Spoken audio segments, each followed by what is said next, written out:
قرآنی تصویر۔ قرآن سورہ القلم آیت 4 میں پیغمبر اسلام صلی اللہ علیہ وسلم کی بابت فرمایا گیا ہے، اور بے شک تم ایک اعلیٰ اخلاق پر ہو۔ اس آیت کی بہترین تفسیر وہ ہے جو عائشہ رضی اللہ عنہا سے منقول ہے۔ حدیث کی مختلف کتابوں میں یہ روایت آئی ہے کہ آپ کی اہلیہ حضرت عائشہ سے کسی نے آپ کے اخلاق کے بارے میں پوچھا۔ انہوں نے جواب میں اسی آیت کا حوالہ دیا اور فرمایا، کانا خلقہ القرآن، یعنی آپ کا اخلاق قرآن تھا۔ تفسیر ابن کثیر۔ اس سے معلوم ہوتا ہے کہ پیغمبر اسلام صلی اللہ علیہ وسلم کی صحیح ترین تصویر وہ ہے جو قرآن میں بتائی گئی ہے۔ حدیث اور سیرت کی کتابیں بھی بلا شبہ آپ کی زندگی کو جاننے کا ماخذ ہے، مگر اس معاملے میں پہلا اور اصولی ماخذ بلا شبہ قرآن ہے۔ پیغمبر اسلام کی وہی تصویر درست تصویر ہے جو قرآن کے بیانات سے مطابقت رکھتی ہو۔ یہاں ہم قرآن کی کچھ آیات کی روشنی میں پیغمبر اسلام کی زندگی کا مطالعہ کرنے کی کوشش کریں گے۔ متلاشی حق۔ قرآن کی سورہ نمبر 93 میں پیغمبر اسلام کو خطاب کرتے ہوئے کہا گیا کہ قسم ہے روز روشن کی اور رات کی جب وہ چھا جائے، تمہارے رب نے تم کو نہیں چھوڑا اور نہ وہ تم سے بیزار ہوا، اور یقیناً آخرت تمہارے لیے بہتر ہے، اور ان قریب اللہ تم کو دے گا، پھر تم راضی ہو جاؤ گے۔ کیا اللہ نے تم کو یتیم نہیں پایا پھر ٹھکانہ دیا، اور تم کو متلاشی پایا تو راہ دکھائی، اور تم کو نادار پایا تو تم کو غنی کیا؟ پس تم یتیم پر سختی نہ کرو، اور تم سائل کو نہ جھڑکو، اور تم اپنے رب کی نعمت بیان کرو۔ الضحیٰ آیت نمبر 1 تا 11۔ پیغمبر اسلام صلی اللہ علیہ وسلم کو 40 سال کی عمر میں نبوت ملی۔ اس سے پہلے آپ کی جو زندگی تھی وہ قرآن کے اس بیان وَوَجَدَكَ ضَالًّا سے معلوم ہوتی ہے۔ اس کی تشریح میں علماء کے جو اقوال تفسیر کی کتابوں میں آئے ہیں، ان میں سے چند یہ ہیں۔ اس حالت کو ایک لفظ میں تلاش حق کہا جا سکتا ہے، گویا کہ پیغمبر بنائے جانے سے پہلے آپ ایک متلاشی حق، ٹروتھ سیکر تھے۔ آپ حقیقت کی تلاش میں سرگرداں تھے۔ اس زمانے میں آپ بستی سے نکل کر صحرا اور پہاڑ کی طرف چلے جاتے تھے، غار حرا کی تنہائی میں قیام فرماتے، خاموشی کے ساتھ غور و فکر میں مشغول رہتے۔ یہ سب آپ کی اسی تلاش حق کے مظاہر تھے جن کا تذکرہ حدیث اور سیرت کی کتابوں میں آیا ہے۔ اس سے معلوم ہوا کہ حق کی دریافت سے پہلے کسی آدمی کے لیے صحیح طریقہ یہ ہے کہ وہ حق کی تلاش میں ہو۔ جو آدمی فی الواقع سچائی کی تلاش میں سرگرداں ہوگا، اس کو اسی طرح ہدایت ملے گی جس طرح قرآن کے مطابق محمد صلی اللہ علیہ وسلم کو ملی۔ فرق صرف یہ ہے کہ آپ کو ہدایت کے ساتھ نبوت بھی دی گئی، اور دوسرے انسانوں کو صرف ہدایت ملے گی۔ بشریت رسول۔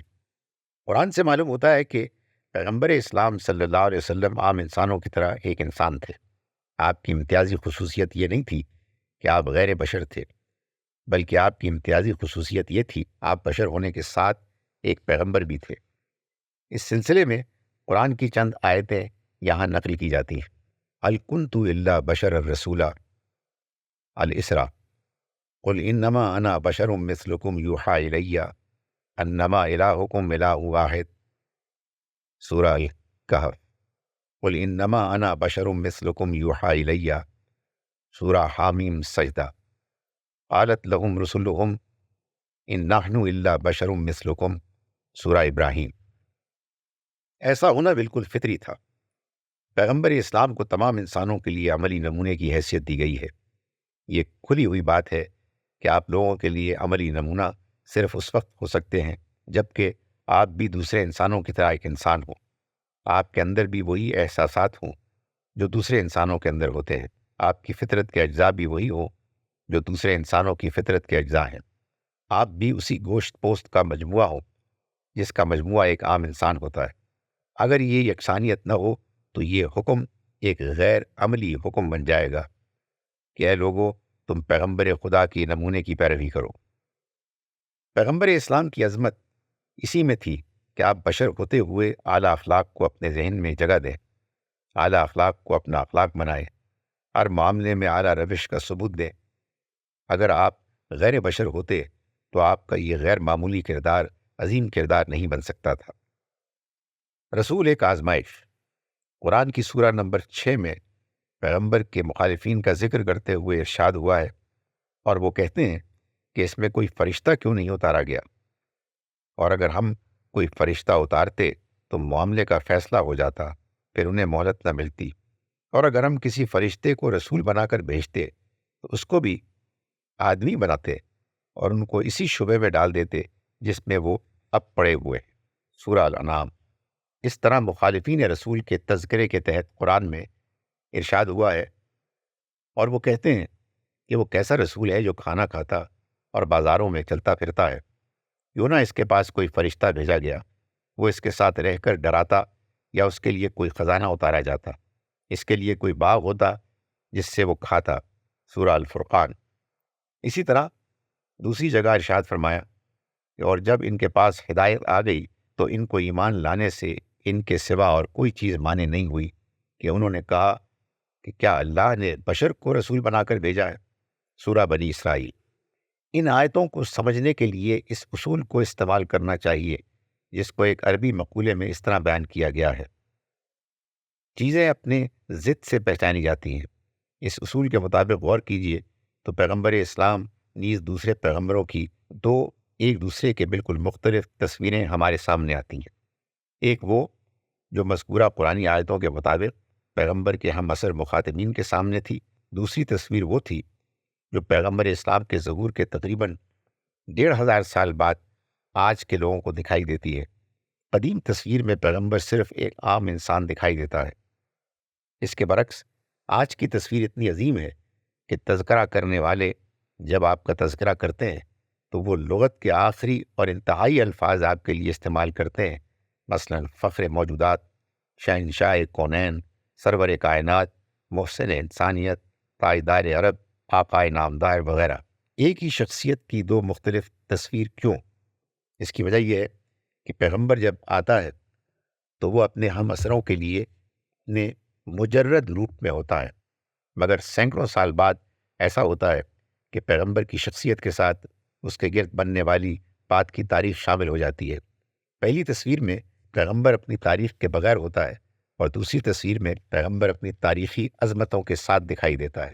قرآن میں بتایا گیا ہے کہ ایمان وہ معتبر ہے جو مثل صحابہ ایمان ہو۔ چنانچہ قرآن میں ارشاد ہوا ہے کہ پھر اگر وہ ایمان لائے جس طرح تم ایمان لائے ہو تو بے شک وہ راہ پا گئے، اور اگر وہ پھر جائیں تو اب وہ ضد پر ہیں، بس تمہاری طرف سے اللہ اس کے لیے کافی ہے، اور وہ سننے والا اور جاننے والا ہے۔ سورہ البقرہ۔ صحابہ ان اہل ایمان کو کہا جاتا ہے جو پیغمبر کے ہم زمانہ تھے۔ ان اہل ایمان نے پیغمبر کو اس کی ابتدائی تصویر کے ساتھ دیکھا۔ انہوں نے پیغمبر کو اس وقت پہچانا جبکہ اس کی ذات کے ساتھ تاریخ کی عظمتیں شامل نہیں ہوئی تھیں، جبکہ بظاہر وہ عام انسانوں جیسا ایک انسان تھا، نہ کہ وہ غیر معمولی انسان جس کو آج مذکورہ قسم کے بڑے بڑے القاب کے ساتھ بیان کیا جاتا ہے۔ پیغمبر کی پہلی تصویر ہی اس کی حقیقی تصویر ہے، بقیہ تصویریں مابعد تاریخ کے اضافے ہیں۔ ایمان بالرسول کا کریڈٹ صرف اس شخص کو مل سکتا ہے جو پیغمبر کو اس کے مجرد روپ میں دریافت کرے، جو تاریخ کو حذف کر کے پیغمبر کو اس کی اصل صورت میں پہچان لے۔ علم غیب۔ قرآن سے معلوم ہوتا ہے کہ غیب کا علم صرف اللہ تعالیٰ کو حاصل ہے۔ اللہ کے سوا کوئی غیب دانی کی صفت نہیں رکھتا، جیسا کہ قرآن میں ارشاد ہوا ہے: عالم الغیب فلا یظہر علی غیبہ احدا۔ سورۃ جن۔ پیغمبر اسلام کے بارے میں قرآن میں بار بار صراحت کی گئی ہے کہ آپ کو علم غیب نہیں دیا گیا۔ بعض مواقع پر اللہ تعالیٰ نے حضرت جبرائیل کے ذریعے کچھ باتیں پیشگی طور پر آپ کو بتا دیں، مثلاً حدیبیہ کا نتیجہ فتح مبین کی صورت میں ظاہر ہونا، سورہ الفتح، مگر عمومی اور ذاتی صفت کے طور پر آپ کو غیب دان نہیں بنایا گیا۔ اس سلسلے میں قرآن کی چند آیتیں یہاں نقل کی جاتی ہیں: وَلَوْ كُنْتُ أَعْلَمُ الْغَيْبَ لَاسْتَكْثَرْتُ مِنَ الْخَيْرِ، سورۃ الأعراف۔ وَلَا أَقُولُ لَكُمْ عِنْدِي خَزَائِنُ اللَّهِ وَلَا أَعْلَمُ الْغَيْبَ، سورہ ہود۔ قُلْ إِنَّمَا الْغَيْبُ لِلَّهِ فَانْتَظِرُوا إِنِّي مَعَكُمْ مِنَ الْمُنْتَظِرِينَ، سورہ یونس۔ تلک من انباء الغیب نوحیہا الیک وما کنت تعلمہا، سورہ ہود۔ یہ اور اس قسم کی دوسری آیتیں صراحت کے ساتھ یہ ثابت کرتی ہیں کہ پیغمبر صلی اللہ علیہ وسلم کو غیب کا علم حاصل نہ تھا۔ پیغمبر کے لیے اللہ تعالیٰ کی سنت یہ ہے کہ اس کو وہی چیزیں دی جاتی ہیں جس کی اسے پیغمبرانہ ذمہ داری ادا کرنے کے لیے ضرورت ہو، اور اس کام کا غیب دانی سے کوئی تعلق نہیں۔ پیغمبر کا کام یہ نہیں ہے کہ وہ غیب کی باتیں بتا کر لوگوں کو متحیر کرے یا اس قسم کے کارنامے دکھا کر لوگوں کے اوپر اپنی برتری قائم کرے، بلکہ وہ دعوت اور نصیحت کے ذریعے لوگوں کی رہنمائی کرتا ہے۔ یہی پیغمبر کا اصل کام ہے، اور اس کام کے لیے غیب دانی کی کوئی شرط نہیں، اس لیے کسی پیغمبر کو بھی غیب دان نہیں بنایا گیا۔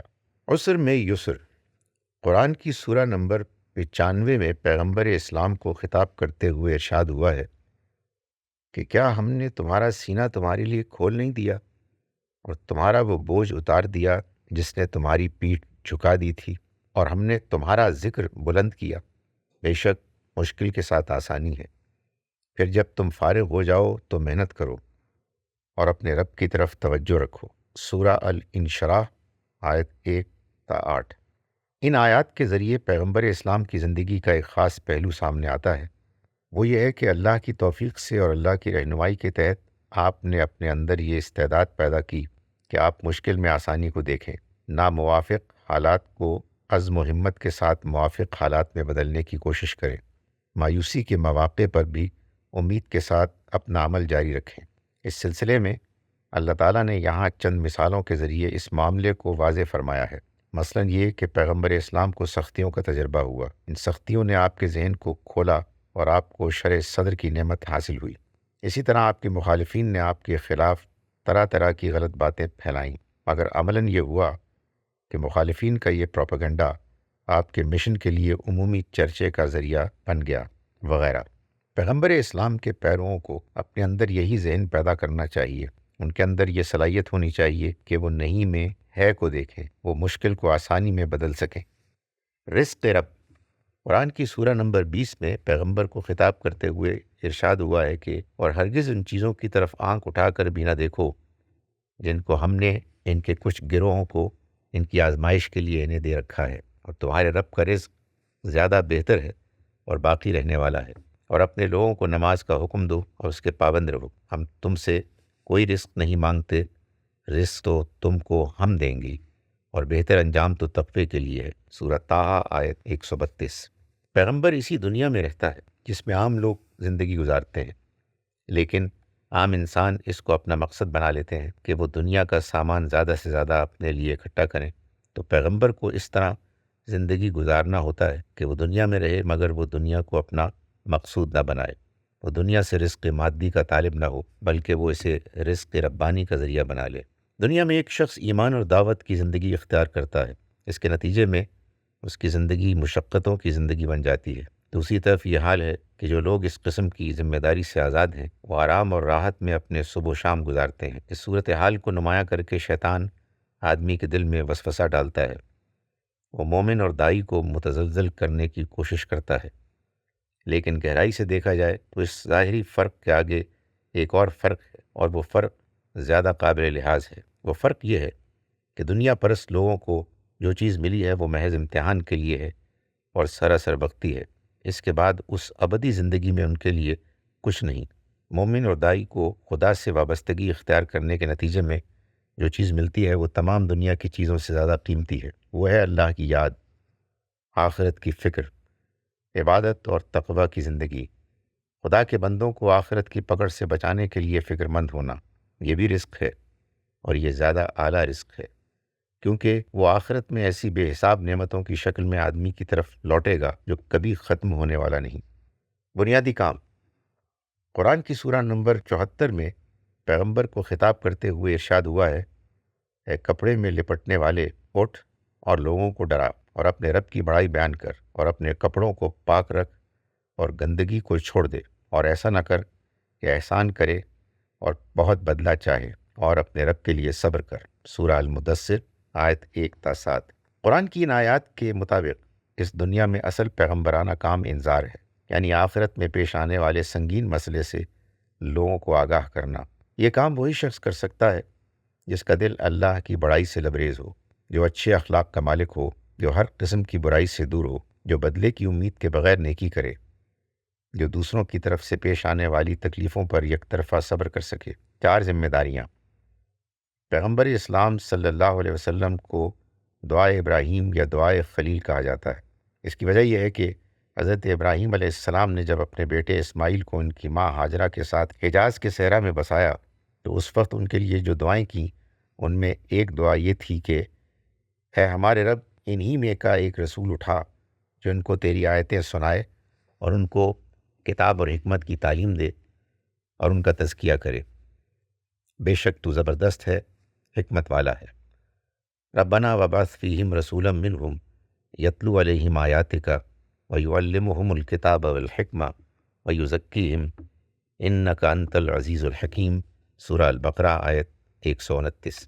اس آیت کے مطابق پیغمبر کا پہلا کام تلاوت آیات ہے۔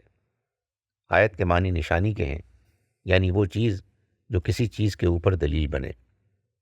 انسان کی فطرت میں اور باہر کی دنیا میں اللہ تعالیٰ نے اپنی معرفت کی بے شمار نشانیاں رکھتی ہیں۔ یہ اشارات کی صورت میں ہیں۔ پیغمبر ان اشارات کو کھولتا ہے۔ وہ آدمی کو ایسی نگاہ دیتا ہے جس سے وہ ہر چیز میں اپنے رب کا جلوہ دیکھنے لگے۔ کتاب سے مراد قرآن ہے۔ نبی کا دوسرا کام یہ ہے کہ وہ اللہ کی وحی کا محبت بنتا ہے اور اس کو خدا سے لے کر انسان تک پہنچاتا ہے۔ حکمت کا مطلب ہے بصیرت۔ جب آدمی خدا کی نشانیوں کو دیکھنے کی نظر پیدا کر لیتا ہے، جب وہ اپنے ذہن کو قرآن کی تعلیمات میں ڈھال لیتا ہے تو اس کے اندر ایک فکری روشنی جل اٹھتی ہے، اپنے آپ کو حقیقت اعلیٰ کے ہم شعور بنا لیتا ہے۔ وہ ہر معاملے میں اس صحیح فیصلے تک پہنچ جاتا ہے جو اللہ تعالیٰ کو مطلوب ہے۔ تزکیے کا مطلب ہے کسی چیز کو غیر موافق عناصر سے پاک کر دینا تاکہ آدمی موافق فضا میں اپنی فطری کمال کو پہنچ سکے۔ نبی کی آخری کوشش یہ ہوتی ہے کہ ایسے انسان تیار ہوں جن کے سینے اللہ کی عقیدت کے سوا ہر عقیدت سے خالی ہوں، ایسی روحیں وجود میں آئیں جو نفسیاتی پیچیدگیوں سے آزاد ہوں، ایسے افراد پیدا ہوں جو کائنات سے وہ ربانی رزق پا سکیں جو اللہ نے اپنے مومن بندوں کے لیے رکھ دیا ہے۔ یہ 4 کام پیغمبر اسلام کے مشن کے 4 بنیادی اجزاء تھے۔ آپ کی تمام سرگرمیاں انہی 4 چیزوں کی تفصیل ہیں۔ آپ کے بعد آپ کی پیروی میں جو لوگ انسانیت کی اصلاح کے لیے اٹھیں ان کو بھی انہی خطوط پر کام کرنا ہے جن پر پیغمبر اسلام نے خدا کی رہنمائی میں کام کیا۔ دعوت اللہ۔ قرآن کی سورہ نمبر 5 میں پیغمبر کو خطاب کرتے ہوئے کہا گیا ہے کہ اے رسول، جو کچھ تمہارے اوپر تمہارے رب کی طرف سے اترا ہے اس کو پہنچا دو، اور اگر تم نے ایسا نہ کیا تو تم نے اللہ کے پیغام کو نہیں پہنچایا، اور اللہ تم کو لوگوں سے بچائے گا۔ اللہ یقیناً منکر لوگوں کو راہ نہیں دیتا۔ سورہ المائدہ آیت نمبر 67۔ اس آیت کے مطابق پیغمبر کا اصل کام تبلیغ ما انزل اللہ تھا۔ اس کام کے بیک وقت 2 پہلو تھے۔ ایک یہ کہ اس کو انجام دینا اپنے پیغمبرانہ فریضے کو انجام دینا تھا۔ دوسرے یہ کہ یہی کام پیغمبر کے لیے لوگوں سے حفاظت کا ذریعہ بھی تھا۔ جب بھی پیغمبر اپنے ماحول میں حق کی بے آمیز دعوت پیش کرتا ہے تو اس کو مخاطبین کی طرف سے سخت رد عمل کا سامنا کرنا پڑتا ہے۔ یہ رد عمل موجودہ اصطلاح میں سیکولر لوگوں کی طرف سے پیش نہیں آتا، بلکہ بیشتر حالت میں ان لوگوں کی طرف سے پیش آتا ہے جو مذہب کے نام پر اپنی پیشوائی اور قیادت قائم کیے ہوئے ہوں۔ مخاطبین کی طرف سے یہ رد عمل ایک فطری چیز ہے، کیونکہ پیغمبر کی بے آمیز دعوت ان لوگوں کو بے اعتبار ثابت کرنے کے ہم معنی ثابت ہوتی ہے جو خود ساختہ مذہب کی بنیاد پر کھڑے ہوئے ہوں۔ داعی حق کو بہرحال اس صورتحال سے سابقہ پیش آتا ہے، مگر اس کا اثر اسی دائرے تک محدود رہتا ہے جتنا خدا کے قانون آزمائش کا تقاضا ہے۔ ایسا کبھی نہیں ہو سکتا کہ مخالفین اس حد تک قابو یافتہ ہو جائیں کہ وہ دعوتی مہم کو روک دیں یا اس کو اپنی تکمیل تک پہنچنے نہ دیں۔ ایک سچی دعوت کا اپنے دعوتی نشانے تک پہنچنا ایک خدائی منصوبہ ہوتا ہے، اس لیے وہ لازماً پورا ہو کر رہتا ہے۔ اس کے بعد مدعو گروہ کا ماننا اس کی اپنی ذمہ داری ہے جو اسی کے بقدر نتیجہ خیز ہوتی ہے جتنا مدعو خود چاہتا ہے۔ یک طرفہ خیر خواہی۔ احد کی جنگ 3 ہجری میں مخالفین اسلام کی تعداد غیر متناسب طور پر زیادہ تھی، چنانچہ اس جنگ میں مسلمانوں کو سخت نقصان اٹھانا پڑا۔ خود پیغمبر اسلام صلی اللہ علیہ وسلم کے ساتھ یہ واقعہ پیش آیا کہ مخالف لشکر کی طرف سے آپ کو پتھر مارے گئے، آپ زخمی ہو کر لہولہان ہوئے۔ اس نازک موقع پر آپ کی زبان سے یہ الفاظ نکلے، وہ لوگ کیسے فلاح پائیں گے جنہوں نے اپنے نبی کے ساتھ ایسا سلوک کیا، حالانکہ وہ ان کے رب کی طرف بلا رہا ہے۔ تفسیر ابن کثیر۔ یہ پیغمبر کے ساتھ ایک کھلا ہوا ظلم کا واقعہ تھا، مگر اللہ تعالیٰ کو یہ بات پسند نہیں آئی، چنانچہ اسی وقت جبریل خدا کی طرف سے یہ آیت نازل ہوئی، تم کو اس امر میں کوئی دخل نہیں، اللہ ان کی توبہ قبول کرے یا ان کو عذاب دے، کیونکہ وہ ظالم ہے۔ سورہ آل عمران آیت 128۔ اس کے مطابق پیغمبر کے لیے لازم ہوتا ہے کہ وہ جن لوگوں کو حق کی دعوت دے رہا ہے ان کا وہ یک طرفہ طور پر خیر خواہ بنے، یہاں تک کہ اگر وہ اس کو اپنے ظلم و زیادتی کا شکار بنائے تب بھی وہ یک طرفہ طور پر ان کا ہمدرد اور خیر خواہ بنا رہے۔ وہ پتھر مارنے والوں کے حق میں دعائیں دے، وہ سرکشی کرنے والوں کے ساتھ نرمی کا معاملہ کرے، وہ نفرت کرنے والوں کے ساتھ شفقت و محبت کے ساتھ پیش آئے، مدعو کے انجام کو خدا پر ڈالتے ہوئے آخر وقت تک وہ ان کو نصیحت کرتا رہے۔ پیغمبر کا یہی نمونہ ہر دائی کو اپنے مدعو کے ساتھ اختیار کرنا ہے، اس کے سوا کوئی اور روش کسی دائی حق کے لیے جائز نہیں۔ مثبت رد عمل۔ قرآن میں پیغمبر اسلام کو خطاب کرتے ہوئے کہا گیا ہے کہ اپنے رب کے راستے کی طرف حکمت اور اچھی نصیحت کے ساتھ بلاؤ اور ان سے اچھے طریقے سے بحث کرو، بے شک تمہارا رب خوب جانتا ہے کہ کون اس کی راہ سے بھٹکا ہوا ہے، اور وہ ان کو بھی خوب جانتا ہے جو راہ پر چلنے والے ہیں۔ سورہ نحل آیت 125۔ اسی طرح دوسری جگہ قرآن میں ارشاد ہوا ہے، اس سے بہتر کس کی بات ہوگی جس نے اللہ کی طرف بلایا اور نیک عمل کیا اور کہا کہ میں فرمانبرداروں میں سے ہوں، اور بھلائی اور برائی دونوں برابر نہیں، تم جواب میں وہ کہو جو اس سے بہتر ہو، پھر تم دیکھو گے کہ تم میں اور جس میں دشمنی تھی وہ ایسا ہو گیا جیسے کوئی دوست قرابت والا۔ سورہ حمیم السجدہ آیات 33 اور 34۔ ان دونوں آیتوں سے پیغمبر اسلام کا داعیانہ کردار معلوم ہوتا ہے۔ دعوت کا پیغام ایک قول احسن ہے، اپنی نوعیت کے اعتبار سے وہ ایک ایسا کلام ہے جس میں انسان کے لیے رحمت کے سوا اور کچھ نہیں، لیکن دعوت کا تقاضا یہ ہوتا ہے کہ آدمی اپنی غلطیوں کی اصلاح کرے، وہ ایک زندگی کو چھوڑ کر دوسری زندگی کو اختیار کرے۔ اپنی ذاتی زندگی میں اس قسم کی تبدیلی عام طور پر انسان کے لیے بہت مشکل ہوتی ہے، اس لیے اکثر ایسا ہوتا ہے کہ مدعو کی طرف سے دائی کو برے سلوک کا تجربہ کرنا پڑتا ہے۔ ایسے حالات میں دائی اگر برے سلوک کے جواب میں خود بھی برا سلوک کرے تو دائی اور مدعو کے درمیان وہ معتدل فضا ختم ہو جائے گی جو دعوتی عمل کے لیے ضروری ہے۔ اس لیے پیغمبر کو حکم دیا گیا کہ لوگوں کے برے سلوک کے جواب میں تم اچھا سلوک کرو، اس طرح دعوتی فضا برقرار رہے گی اور آخر کار وہ وقت آئے گا جب کہ تمہاری بات لوگوں کے دلوں میں اترے، حتیٰ کہ مخالفین بھی تمہارے ساتھی اور موافق بن جائیں۔ ان آیتوں سے پیغمبر کی جو تصویر معلوم ہوتی ہے وہ یہ ہے کہ پیغمبر کا طریقہ یک طرفہ حسن کردار کا طریقہ تھا۔ پیغمبر کی نگاہ کسی آدمی کے حال پر نہیں بلکہ اس کے مستقبل پر ہوتی تھی۔ کوئی شخص اگر پیغمبر کے ساتھ برا رویہ اختیار کرے تو پیغمبر اس کو نظر انداز کرتا تھا، اس کو یقین ہوتا تھا کہ اس کا مخاطب آخر کار حق کی اہمیت کو سمجھے گا اور اس کو قبول کرنے پر مجبور ہو جائے گا۔ پیغمبر کی نظر میں دشمن بھی دوست ہوتا ہے، پیغمبر کو اپنا آج کا مخالف کل کا موافق دکھائی دیتا ہے۔ صابرانہ کردار۔ قرآن کی سورہ نمبر 46 میں پیغمبر کو خطاب کرتے ہوئے ارشاد ہوا ہے، بس تم صبر کرو جس طرح ہمت والے پیغمبروں نے صبر کیا، اور ان کے لیے جلدی نہ کرو۔ جس دن یہ لوگ اس چیز کو دیکھیں گے جس کا ان سے وعدہ ہے تو گویا وہ دن ایک گھڑی سے زیادہ نہیں رہے۔ یہ پہنچا دینا ہے، بس وہی لوگ برباد ہوں گے جو نافرمانی کرنے والے ہیں۔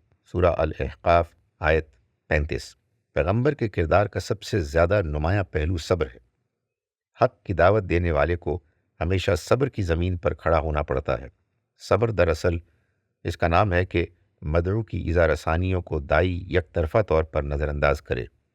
وہ مدعو کے ضد اور انکار کے باوجود مسلسل اس کو دعوت پہنچاتا رہے۔ دائی اپنے مدعو کا ہر حال میں خیرخواہ بنا رہے، خواہ مدعو کی طرف سے اس کو کتنی ہی زیادہ ناخوشگواریوں کا تجربہ کیوں نہ ہو رہا ہو۔ یہ یک طرفہ صبر اس لیے ضروری ہے کہ اس کے بغیر مدعو کے اوپر خدا کی حجت تمام نہیں ہوتی۔ خدا کے تمام پیغمبروں نے ہر زمانے میں اسی طرح صبر و استقامت کے ساتھ دعوت حق کا کام کیا۔ آئندہ بھی پیغمبروں کی نیابت میں جو لوگ دعوت حق کا کام کریں ان کو اسی نمونے پر دعوت کا کام کرنا ہے۔ خدا کے یہاں دائی کا مقام صرف انہی لوگوں کے لیے مقدر ہے جو یک طرفہ برداشت کا حوصلہ دکھا سکیں۔ پیغمبر کی شخصیت۔ قرآن کی سورہ نمبر 9 میں پیغمبر اسلام صلی اللہ علیہ وسلم کے بارے میں ارشاد ہوا ہے، تمہارے پاس ایک رسول آیا ہے جو خود تم میں سے ہے، تمہارا نقصان میں پڑنا اس پر شاق ہے، وہ تمہاری بھلائی کا حریص ہے، ایمان والوں پر نہایت شفیق اور مہربان ہے۔ پھر بھی اگر وہ منہ پھیریں تو کہہ دو کہ اللہ میرے لیے کافی ہے، اس کے سوا کوئی معبود نہیں، اس پر میں نے بھروسہ کیا اور وہی مالک ہے عرش عظیم کا۔ سورہ توبہ آیت 128-129۔ اس آیت میں رسول اللہ صلی اللہ علیہ وسلم کی یہ تصویر بتائی گئی ہے کہ اسلام کی جد و جہد میں ان کا سارا اعتماد صرف ایک اللہ پر ہے۔ وہ لوگوں کو جس خدا کی طرف بلانے کے لیے اٹھے ہیں وہ ایسا خدا ہے جو سارے اقتدار کا مالک ہے، تمام خزانوں کی کنجیاں اس کے پاس ہیں۔ رسول اسی ایمان و یقین کی زمین پر کھڑا ہوا ہے، اس لیے بالکل فطری ہے کہ اس کا سارا بھروسہ صرف ایک خدا پر ہو۔ وہ ہر قسم کی مصلحتوں اور اندیشوں سے بے پرواہ ہو کر حق کی خدمت میں لگا رہے۔ پھر یہ بتایا کہ خدا کا رسول لوگوں کے حق میں حد درجے شفیق اور مہربان ہے۔ وہ دوسروں کی تکلیفوں پر اس طرح کڑتا ہے جیسے کہ وہ تکلیف خود اس کے اوپر پڑی ہو۔ وہ حرص کی حد تک لوگوں کی ہدایت کا طالب ہے۔ دعوت حق کی جد و جہد کے لیے اس کو جس چیز نے متحرک کیا ہے وہ سراسر خیرخواہی کا جذبہ ہے، نہ کہ کوئی شخصی حوصلہ یا قومی مسئلے کا۔ وہ خود لوگوں کی بھلائی کے لیے اٹھا ہے، نہ کہ اپنے کسی ذاتی غرض کے لیے۔ عبداللہ ابن مسعود سے روایت ہے کہ آپ نے فرمایا، لوگ پروانوں کی طرح آگ میں گر رہے ہیں اور میں ان کی کمر پکڑ کر ان کو آگ میں گرنے سے روک رہا ہوں۔ مسند احمد۔ رسول کی اس تصویر کی شکل میں حق کے دائی کی تصویر ہمیشہ کے لیے بتا دی گئی ہے۔ اس سے معلوم ہوتا ہے کہ اسلام کے دائی کے اندر دو خاص صفات نمایاں طور پر ہونی چاہیے۔ ایک یہ کہ اس کا بھروسہ ایک اللہ پر ہو، دوسرے یہ کہ مدعو کے لیے اس کے دل میں صرف محبت اور خیرخواہی کا جذبہ ہو، اس کے سوا اور کچھ نہ ہو۔